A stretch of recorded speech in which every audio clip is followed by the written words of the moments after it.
brother is in Kuwait. And Whigs R Us decided they wanted to attack Iran last night. Him and Israel. Calling it preemptive strikes. Trying to take out the Iranian missile systems, which they did not even hit. What they did hit was Tehran and other cities in Iran on the midst of us having diplomatic conversations so we could all get along. This is an Izzy type of situation. Izzy will try to say that they're having diplomatic conversations and then attack. So the United States took a play out of Izzy's book. And Iran said, you know what, it's on. Y'all didn't even hit none of our missiles. And MAGA is trying to frame it as if Whigs R Us is trying to liberate the people of Iran. That's bullshit. We can't even get liberated here. Now, all military bases surrounding Iran are on high alert. That includes Qatar, Bahrain, the UAE, Saudi Arabia, Jordan, and Kuwait. Now, according to U.S. officials, Iran has already launched missile strikes aimed at multiple U.S. military bases in the Gulf region as a part of its retaliation against the U.S.-Israel military strikes on Iran territory. The reported targets are Qatar, Kuwait, UAE, and the naval support activity in Bahrain. Let's hope this doesn't escalate, because I really want my brother to come home in April. A short time ago, the United States military began major combat operations in Iran. Our objective is to defend the American people by eliminating imminent threats from the Iranian regime, a vicious group of very hard, terrible people. Its menacing activities directly endanger the United States, our troops, our bases overseas, and our allies throughout the world. For 47 years... Truth Social video. White Americans are fed up with sending their children to fight for Mr. Donald Trump. But let me just ask a question, like an honest question. What did he expect? What did they expect? He expected the same. Because this is what you guys wanted. This is what you guys voted for. Well, you did that. You put your kids on the line. That's what you did. But hey, there is a crazy madness that is going out there. Mr. Donald Trump is still asking for American kids or for American children. When I say children, it's quotes and quotes. We have the parents of the children. They might be young adults. Of course, they are young adults.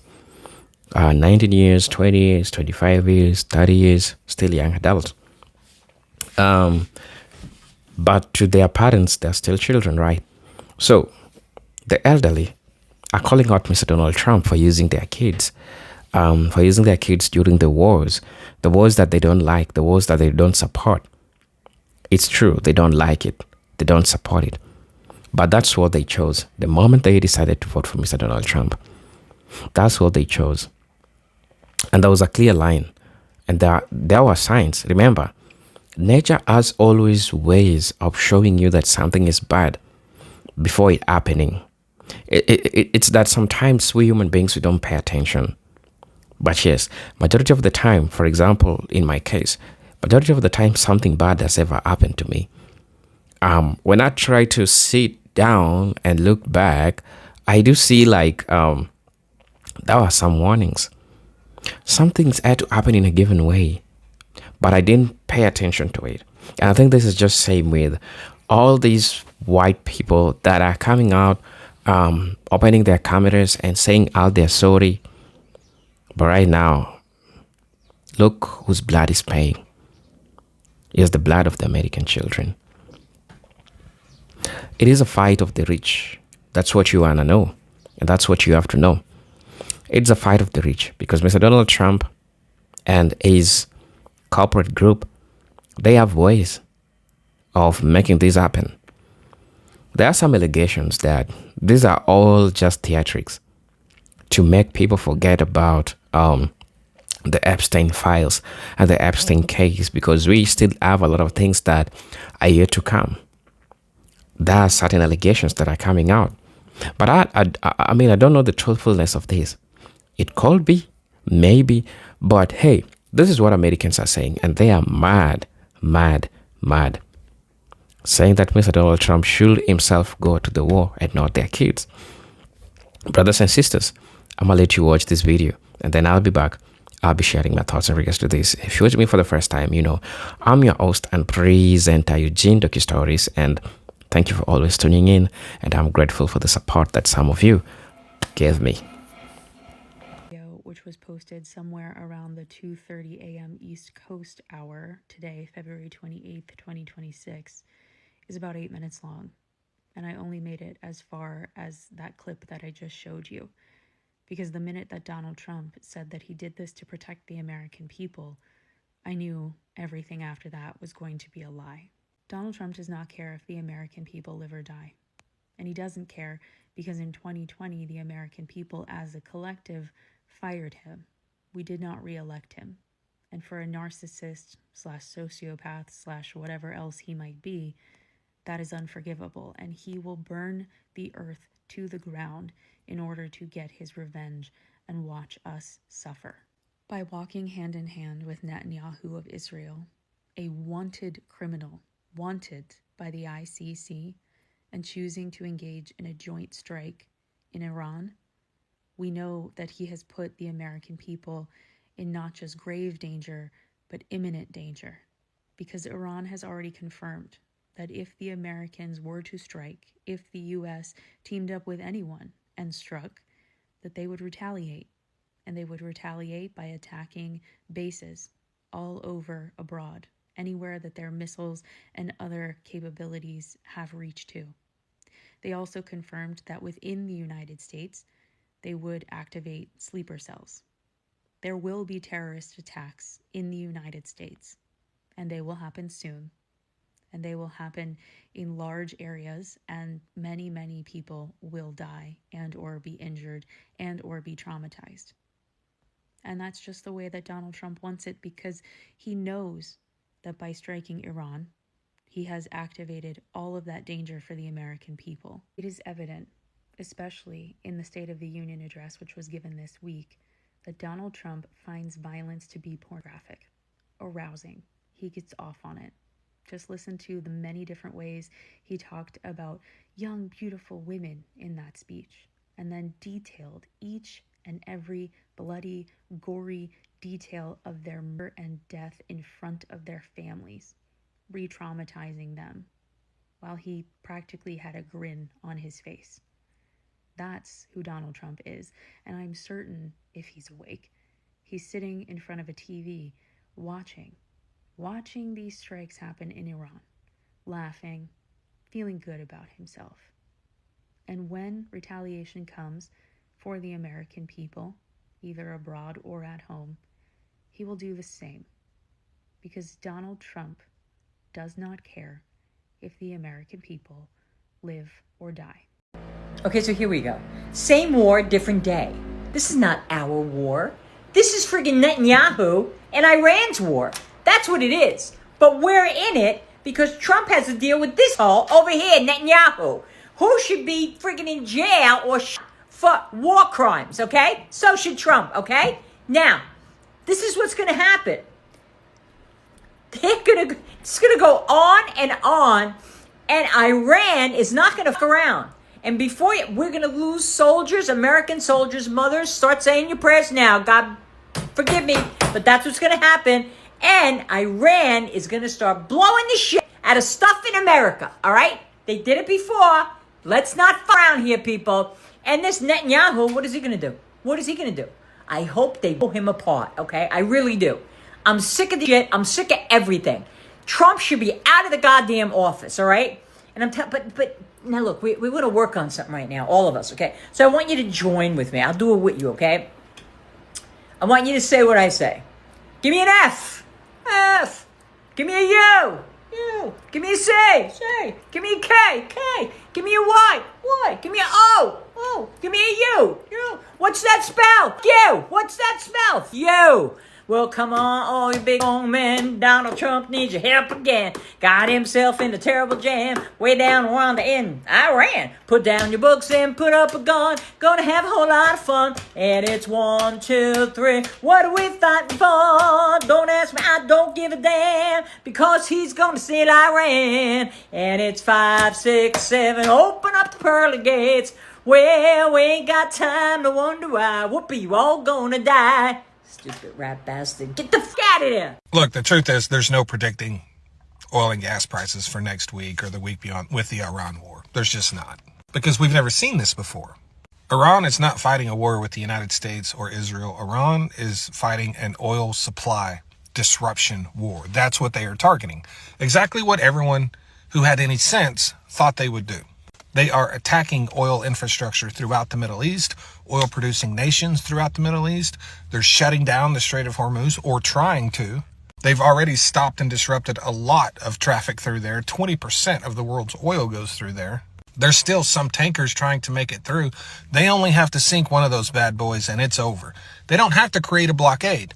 They just have to create an environment where everyone refuses to go through there. This is an all-out war on global oil supplies. This is Iran's only strategy to survive. And depending on what this looks like by Sunday evening, there's really just no telling what the markets are going to do. Of course, they're going to go way up. And OPEC's going to come out and say, oh, we're going to increase production a lot. Except the markets know that they still haven't increased production as much as they said they would a year ago. The only thing we know for sure right now is that the country of Iran is going to make this as painful as possible on global oil supplies and U.S. gas prices. And we'll see how that plays out. Thanks. Our soldiers are gonna be in Israel, are in Israel right now as we speak, in order to defend the Israelis. Do the Israelis pay for our military? Are they the ones who are shelling out $1 trillion a year for our military? No, they're not. We pay for our military. Why are our soldiers based in Israel? Why do we have F-22 Raptors in Israel in order to protect Israel? In a laughable attempt to drum up support for the U.S. carrying out a war against Iran on behalf of Israel, senior Trump advisors are allegedly hoping that Israel launches an attack on Iran first, which would then trigger retaliation from Iran against Israel, and then it would drag the United States into war. Instead of listening to the American people, the Trump administration would like to manipulate the American people. So the calculus is a political one. The calculus is a political one, that more Americans would stomach a war with Iran if the United States or an ally were attacked first. But again, under this dumb plan, Iran wouldn't have attacked the United States or Israel first. Israel would attack Iran first, and then that would, of course, spark a retaliation, which is normal. I mean, what would we do if we were attacked on our land? We would respond, right? Here's your update. Iran is getting active. And for a good reason. Baby, Israel and the United States struck an all-girl elementary school in Iran. The death toll is up to 86. That includes babies. So yes, I would set off too. Earlier I reported they struck the U.S. naval base in Bahrain. That's not all. Baby, Iran was blasting missiles all over Qatar, and some of them were being intercepted. And while that interception was happening, debris hit a Palm Hotel and Resort in Dubai. That shit's in flames. Baby, Saudi Arabia has entered the chat. They are siding with Wigzarus and Izzy. An Iranian drone hit a high-rise in Bahrain. We don't know the casualties just yet. FBI says the United States Counterterrorism Department has elevated our alert. Yeah, we on high alert now. Tel Aviv is evacuating, getting ready to be hit by Iran because they know it is coming. The UK Prime Minister says British planes have entered the chat too. They're in the sky, in the Middle East, on defense, not offense, defense. And baby, Wigzarus is trying to say they took out the Iranian president and their minister, but the reports are saying they are alive and well. They did strike his home though. If you go back in my playlist for Iran versus U.S. and Izzy, last year in June, Roy Cohn, a Democrat, and I think Thomas Massey, the Republican, were trying to get limits on what Wigzarus could do with Iran. It was the War Powers Resolution. And right now, the only thing that is stopping this from coming into play is the Republicans. They need to get a backbone and tell this man to hold the off. But it ain't just the Republicans, it's Israel. Israel does not want Iran to exist, just like they don't want Palestine to exist. They kind of got what they wanted on that. Israel feels like they should be the only ones in the Middle East having power. Speaking of the Middle East, Pakistan and Afghanistan are about to go to war, and that's the Taliban war. I will keep y'all updated as I get information. Welcome to potentially the worst day in the history of our country. This may very well go down as the day that the United States lost its democracy forever. The date is February 28th, 2026. It's about 1 in the morning, and Israel and the United States just started striking Tehran, thus starting the war in the Middle East, which means we are now at war with Iran. The Trump administration is trying to move the power to control U.S. elections into the executive branch. They are grossly misinterpreting our laws in order to do so, and one of the prerequisites they needed in order to enact their plan, or whatever the hell you call it, is a war, and now they have one. And let's be very clear that this is an explicit violation of our Constitution. The Trump administration is also trying to buy up every AI company they can so that they can use their technology to surveil the American people, as well as wage war on the rest of the world, as well as Americans that they disagree with. We tried to warn you, you ignored us. You told us that we were being hyperbolic and dramatic. But it turns out we were correct, and you were just willfully ignorant.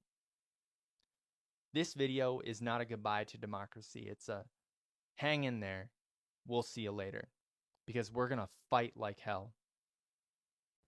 Mark my words that this attack on Iran is going to result within a month. We'll have an incident here in the United States where American citizens are going to die, and it's going to be labeled a terror attack. And of course, Iran is going to be responsible for it. But don't doubt for a second that it's not Iran who did it and that it originated right here, because they will do whatever is necessary at this point in order to stop the midterm elections. And if we have a terror attack too, then that gives him reason to declare martial law, just for our safety, of course. But don't doubt for a second that something isn't going to happen, because it is. And they're going to blame Iran instantly. Mark my words. It's coming. They'll do whatever it takes to stop us. Trump in 2012. Now that Obama's poll numbers are in a tailspin, watch him launch a strike in Iran. He's desperate. Oh, really? Trump in 2026. His poll numbers are terrible. And would you look at that? He launched a strike in Iran. Guess he was talking about himself the whole time. There's really a post for everything. After bombing an elementary school in Iran and killing 51 little girls, he says that some of you may get sent your children's remains home in flag-covered coffins, but that's a sacrifice he's willing to make. The lives of courageous American heroes may be lost, and we may have casualties. That often happens in war. Now, while the rest of us were sleeping, the U.S. and Israel launched an attack on Iran, bombing multiple residential buildings in Iran in an operation the U.S. is calling Operation Epic Fury. One of the targets was an elementary school. The United States and Israel bombed a girls' elementary school in southern Iran, and this strike killed at least 50 children and injured more than 41 other people. The school was a direct target. There are also casualties in other heavily populated residential areas in Iran. Now, in response, Iran has been targeting U.S. military bases and installations in countries like Qatar, Bahrain, Kuwait, Saudi Arabia, UAE, and more. They are promising to defend the sovereignty of their country and have launched an unprecedented retaliation campaign. Iran's foreign minister took to Twitter to say, quote, Trump has turned America first into Israel first, which means America last, end quote. A televised statement from Iran's supreme leader is expected soon, and Netanyahu's plane and his family are being moved to avoid retaliation for something that was ordered by Israel in the U.S. Now, Iran's people were also targeted, but they remain safe. Sirens in occupied Palestine are going off as Iran is responding to this aggression. Now, this is the second time the U.S. bombed Iran in the middle of negotiations. The second time. Actions to demand no war with Iran are taking place across the country, and there will likely be one in Jacksonville today. This is a developing story, and I'll do my best to keep you updated as more. Hello, brothers and sisters. Welcome back to the channel. I'm hoping that you are doing great from wherever you're watching me from. I'm your host and presenter, Ejike Stories. It is that time that people are learning that Trump is not a good person. People are learning that ever since Trump got into the seat, all it has been suffering. All it has been nothing great to look back to. All it has been it has been people who are disillusioned. And what caused this? It caused by a poor decision making that some of these folks made. And they made it thinking that it's going to hurt black people. But as it turned out that they are also affected. And they are affected badly. They're affected badly because right now, they gotta have people, their kids, to go and have that fight. It's crazy that this is happening. But brothers and sisters, the warnings were there. The signs were there. And everyone warned these people for the decisions that they are making. One thing that I've understood is that so many people, especially in this case, white Americans, people don't like taking accountability. People don't like owning their mistakes. People don't like just sitting down and saying that, you know what, we are the ones who created this mess. And how can we fix it? People are out here trying to escape accountability. And you think that going back to the black community, you think that they're going to be receiving you with open arms, that, oh, come back, you know, you the lost sheep, come back, you know, we've been waiting for you. No. Because for the longest time, black Americans have seen how you all sometimes behave, how you all sometimes don't like taking accountability, because that's just part of it. And that's just part of the problem. Because if you could have taken accountability, you could have understood and know who Trump is, who Mr. Donald Trump is, and his theatrics, and its tricks, how he plays everyone. And as I said, there are allegations coming out right now that all these are theatrics, ways of making you forget about the Epstein files. Yeah, they're creating something big out of it, because anything that could make their names clean, they are ready to pay the price, even if it includes the price of paying with the blood of American kids, American children. Yes, if it includes that. But understand that the fight that they are having is a rich people fight. It doesn't benefit you, a white person, a person who voted for Mr. Donald Trump. One of the biggest questions people ask, why do white people vote against their will? So many times I've tried to address this question. Because you understand that you value so much whiteness than you value your family. You value so much whiteness than you value the American economy. You value so much about your whiteness than you value about human life. Because understand that all of these things culminates down to human life. Those soldiers that are being sent, they are probably your kids. They are your niece. They are your uncles, or probably anybody that you know. But guess what? Still with that, you decided that you are not going to make the right decision. You still want to see more and more and more and more and more. And with that, you think that it's going to be making sense to you when the reality or when the truth comes out. I don't think you guys will learn. So many times you have proven that it's so much hard for you to learn. But hey, you are right here, opening your camera, complaining how black people have refused to receive you. How black people have received forgive you. Make things right. Don't expect forgiveness. At least for once, take accountability. Understand that you are right now part of the problem. You are right now where the United States is and what is happening in Iran. You are a big problem in that. Because when you chose the United States, you chose Israel. United States and Israel, one of the same book. One is working for the other, and I know who is working for who. You know, right now, you know that US is working for Israel. It has ever been working for Israel. Israel is the mastermind. It is the mastermind of everything. Right. So when you chose to make the wrong decisions. You knew the consequences. You knew that one day the hyena will ask for your kids. Remember the African tale that I always give you. You defended the hyena when the villagers were looking for it. Right now the hyena is angry and the hyena wants the blood of your kids. And it is time for them to pay. It is time for you to pay. Because black people are not going to fight for you. You are going to the front lines. And that's what black people have been saying. You are going to the front lines and not black people. Black people have been going to the front lines for the longest time on the streets protesting so that you can get all these things that you don't have, but you did take it for granted. And right now you are seeing this all coming out and it's backfiring and coming back to you. I hope you get to understand. I hope you get to see that there is a mistake that you made and you are ready to learn from it. If you can't learn from this white America, I don't know when and where you will ever learn in history. So please let me know what you think about this video. I'm your host and presenter Genetic Stories, but until then, I'm hoping to see you on my next video. Until then, peace, love, and harmony. Salute.